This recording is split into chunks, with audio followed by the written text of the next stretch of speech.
Hi అండి. ఈరోజు వాక్కాయ పప్పు చేస్తున్నాను. నేను ఈ మధ్య కాలంలో ఒక సోషల్ మీడియాలో ఫేస్‌బుక్‌లో ఒక న్యూస్ చూశాను.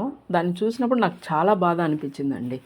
ఏం లేదు, కూకట్పల్లిలో ఈ మధ్య ఒక కేసు జరిగింది. సంఘటన జరిగింది. సహస్ర అనేది చాలా అన్యాయం అయితే జరిగింది. ఒక 15 ఏళ్ల బాబు అరెస్ట్ చేశారు. కేసును పోలీసులు కూడా ఇన్వెస్టిగేషన్ చేసి తనకి కావాల్సిన శిక్ష అనేది పడుతూ ఉంది.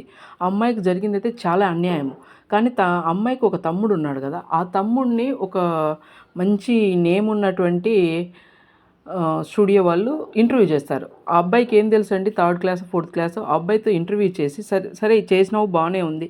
అతను ఏదో మాట్లాడాడనేసి నీ ఛానల్ టీఆర్పీ కోసం, నీ ఛానల్ గ్రోత్ కోసము, నీ ఛానల్ వ్యూస్ కోసం అనేసి హెడ్లైన్లో ఏం పెడతావు, మా అక్కని చంపిన అతన్ని నేను పొడిచి చంపాలి అనేసి పెట్టేసి నీ ఛానల్ కోసం నువ్వు ఇంత ఇది క్రూరంగా ఇలా పెట్టకూడదండి. తప్పు, చాలా తప్పు.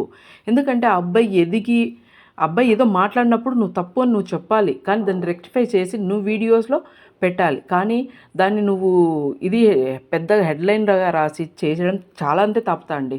అబ్బాయి పెద్దగా అయిన తర్వాత అది చూసుకున్నప్పుడు, ఆ వీడియో చేసినప్పుడు ఎలా ఉంటుందండి? ఇలాంటి వాళ్ళు మరీ ఇంత దిగజారకండి. మీ ఛానల్ కోసం అంటే మంచి వ్యూస్ రావాలంటే ఏదో ఒకటి చెప్పండి, ఏదో ఒకటి చెయ్యండి సమాజానికి. అంతేకాని ఇలాంటి వాటిని వాడుకునేసి మీ ఛానల్ గ్రోత్ని తెచ్చుకోకండి. చాలా తప్పండి ఇలాంటి